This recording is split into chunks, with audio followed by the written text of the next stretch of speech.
The Wars of the Roses was the most devastating conflict that ever bled England. A civil war that set families against each other, divided the kingdom, and culminated in the complete transformation of the English monarchy.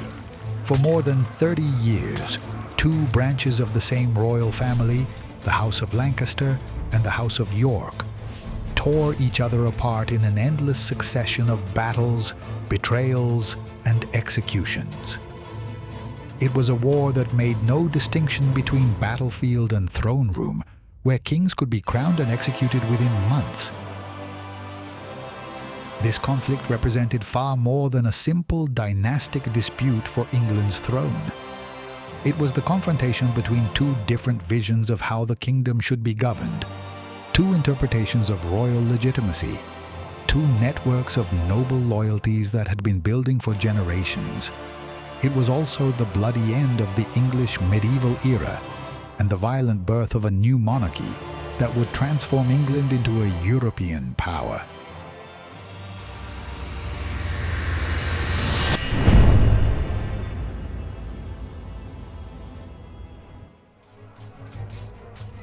To understand the roots of this conflict, one must go back to the reign of Edward III, the warrior king who had ruled England in the 14th century. Edward had many sons, and each of them had founded noble lines that over time developed their own ambitions to the throne. It was an extended family where everyone shared royal blood, but where differences over who had the better right to the crown became irreconcilable. The House of Lancaster descended from John of Gaunt, Edward III's third surviving son. The Lancasters had come to the throne in 1399 when Henry IV usurped the crown from his cousin Richard II. It was a relatively new dynasty in power, but one that had consolidated its position through 3 generations of competent kings. Henry V had been one of England's most successful monarchs, conquering much of France. The House of York descended from Edward III's second and fourth sons. Technically, if strict primogeniture was followed, the Yorks had a stronger claim to the throne than the Lancasters. But the Lancasters had something more important than theoretical legitimacy. They had real power, control of the kingdom's institutions, the loyalty of a significant portion of the nobility. The catalyst for the conflict was the weakness of Henry VI, the Lancastrian king who inherited the throne as barely an infant. Henry grew up to be a pious and gentle man, more interested in prayer and founding colleges than in war or government. He was exactly the type of king England did not need in a moment of national crisis. The situation became complicated when England began losing the 100 Years' War against France. Henry V's conquests vanished one after another. Normandy fell, then Gascony. Finally, everything England had gained in decades of war was lost in a few years. It was a national humiliation that undermined the crown's authority and enraged the nobility who had invested fortunes in the French campaigns. Worse still, Henry VI began suffering episodes of madness. In 1453, he fell into a catatonic state that lasted more than a year, unable to speak or recognize anyone, including his own wife and newborn son. It was a constitutional crisis demanding immediate solution. Someone had to rule England while the king was incapacitated. Richard, Duke of York, stepped forward. He was England's most powerful noble, immensely wealthy, with vast estates and private armies at his disposal. He also had that claim to the throne he had never openly expressed but everyone knew about. He was named Protector of the Realm, essentially regent with power to govern in the name of the incapacitated king. But when Henry VI recovered from his madness in 1455, things had changed irreversibly. Queen Margaret of Anjou, a formidable woman with an iron will, had taken control of the Lancastrian government. She had no intention of allowing York to retain any power. She stripped him of his position as protector, excluded his allies from the royal council, made clear the Yorks would be destroyed politically. York understood he had two options: surrender and accept his political destruction, or take up arms and claim what he considered his legitimate rights. He chose the second option. In May 1455, he assembled an army and marched toward London. The two factions met in the town of St. Albans, and there began the war that would bleed England for a generation. The First Battle of St. Albans was more a skirmish than a pitched battle, but it established a pattern that would repeat for 30 years. English nobles killing other English nobles in the streets of English towns. The Duke of Somerset, leader of the Lancastrian faction, died in combat. King Henry VI was wounded and captured. York had won the first round, but the war was barely beginning. What followed was an endless cycle of battles, truces, false reconciliations, and new outbreaks of violence. Each side gained temporary advantages only to lose them in the next confrontation. Nobles changed sides according to their convenience. Alliances formed and broke with dizzying speed. It was a war where loyalty was a scarce commodity, and survival depended on choosing the winning side at the right moment. Richard of York died at the Battle of Wakefield in 1460, executed after the battle by order of the implacable Queen Margaret. His head was displayed on the walls of York with a mocking paper crown. It seemed the end of Yorkist ambitions, but his eldest son Edward was determined to avenge his father and claim what he considered his legitimate inheritance. Edward of York was everything his cousin Henry VI was not: tall, handsome, charismatic, brilliant military commander. At 19, he led an army to victory at Mortimer's Cross. Shortly after, in the brutal Battle of Towton in 1461, he completely shattered the Lancastrian army in what would be the bloodiest battle ever fought on English soil.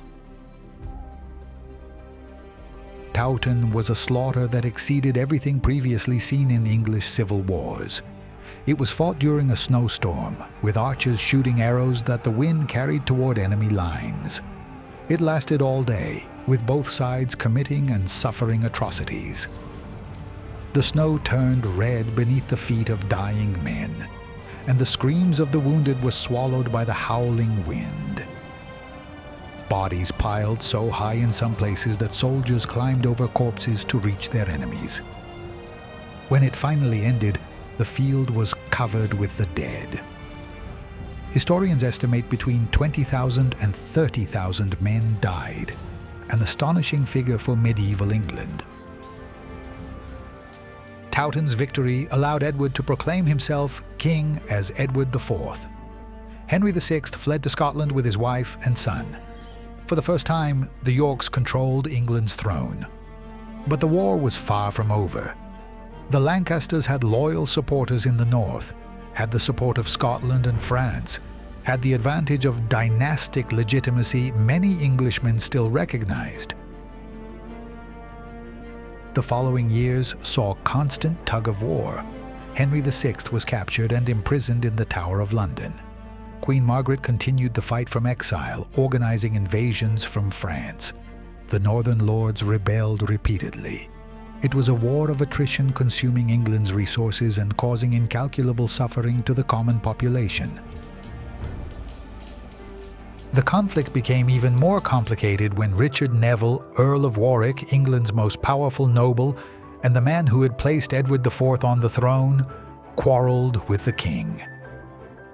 Warwick, known as the Kingmaker, decided that if he could make a king, he could also unmake one.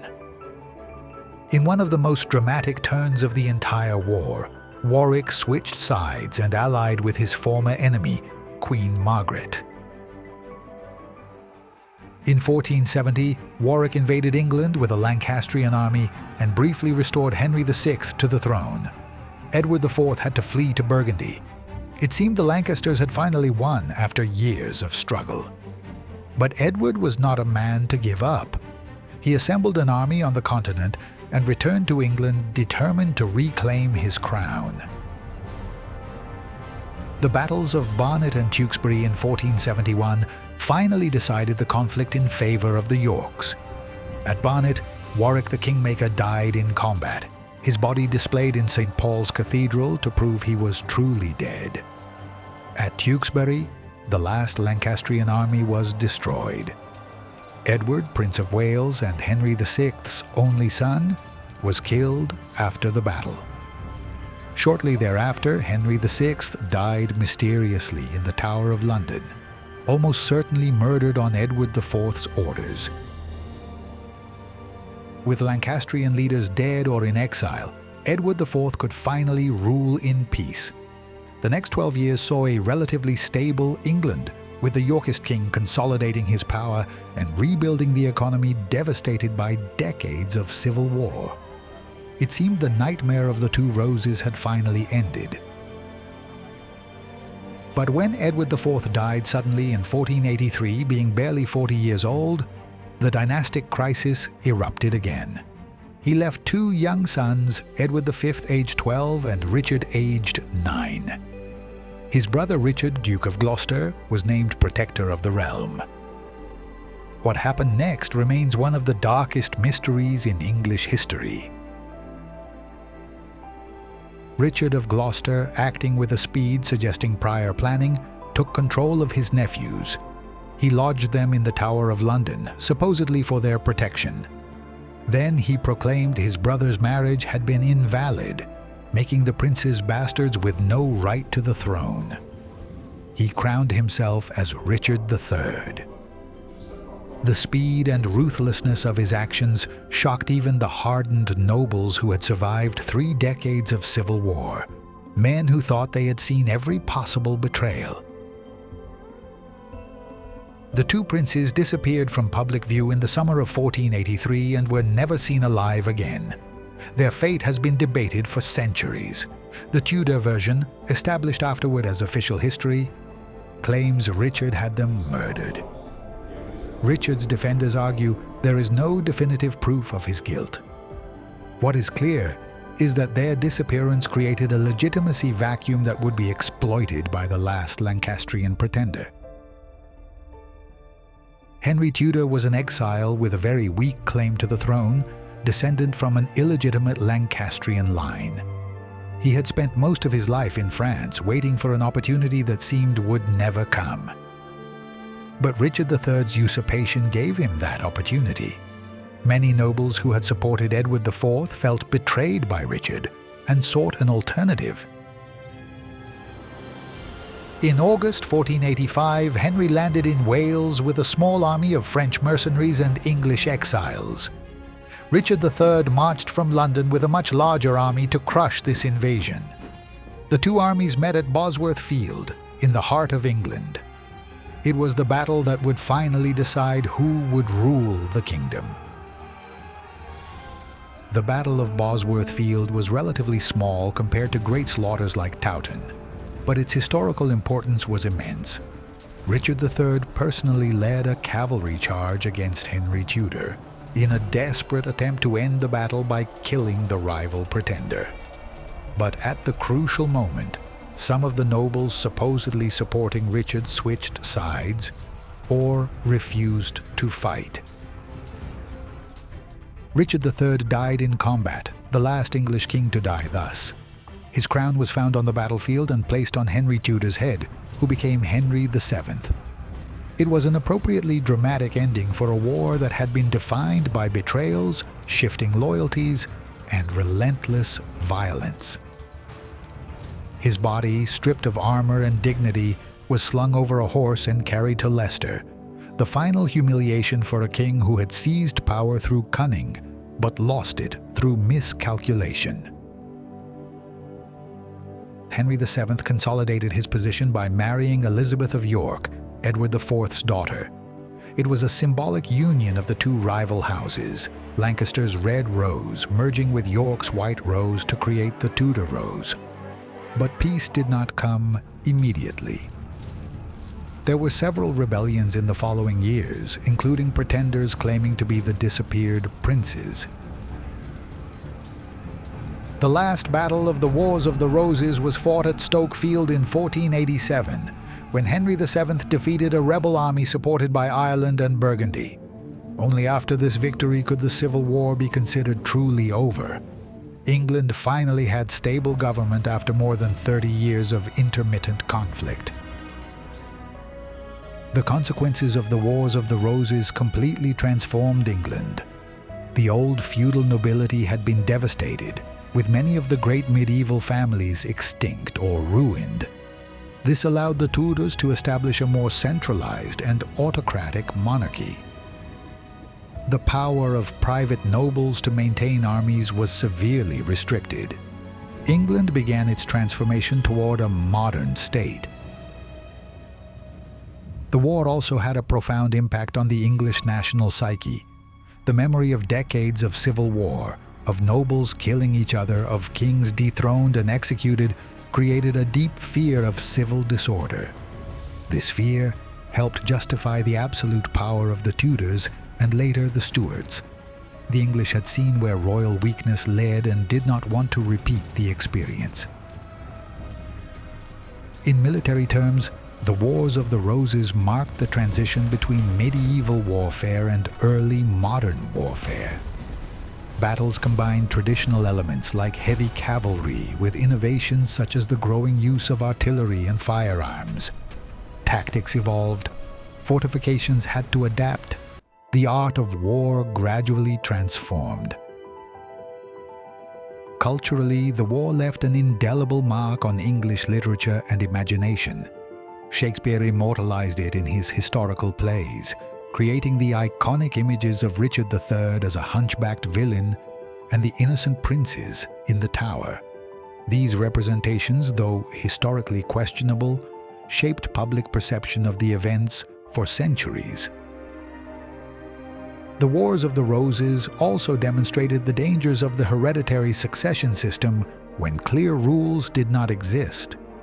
The conflict had arisen because two branches of the same family had apparently legitimate claims to the throne. The Tudor solution was to establish stricter primogeniture and eliminate any potential pretender who might challenge the established succession.